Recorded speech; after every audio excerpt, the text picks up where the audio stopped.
Baina naiz eta arreba lanean leher eginda ibili, eta lehen bezala Gregor zaintzeaz aspertuta egon, amak ez zuken haren lekua hartu behar, eta Gregorrek ez zuken baztertuta izan behar. Izan ere, han zegoen garbitzailea.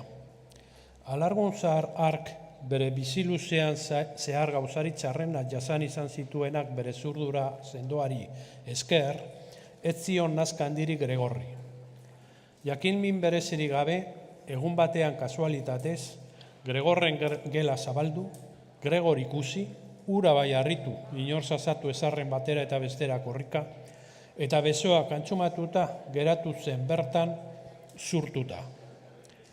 Ordutik aurrera, ez zuen utz egiten goizero eta arratsaldero, atea zirrikitu eta Gregorrik irik egin gabe. Hasieran, itxuraz lagunartekotzat jotzen zituen hitzekin deitzen zion. Esate baterako atorka kalardoa edo araka kalardo zarra. Gregorrek halako ateraldiei erantzunez eta geldi geratzen zan bertan atea zabalduz balute bezala. Hobe zuten egunero gela garbitzea agindu baliote gogoak ematen zionean gogaitu beharrean.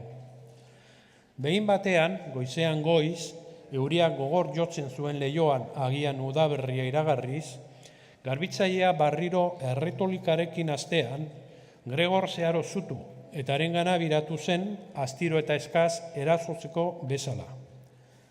Beldurtu beharrean ostera, garbitzaileak ate ondo aulki bat gora jaso eta aho zabali geratu zen bertan, eskuko aulkiaz Gregorren bizkarra jo arte, ahorik ez izteko asmoz. Ez duk gehiago hurbildu behar, galdetu zion Gregorri hark berriro bueltan ematea, aulkia berriro txokoan utziz.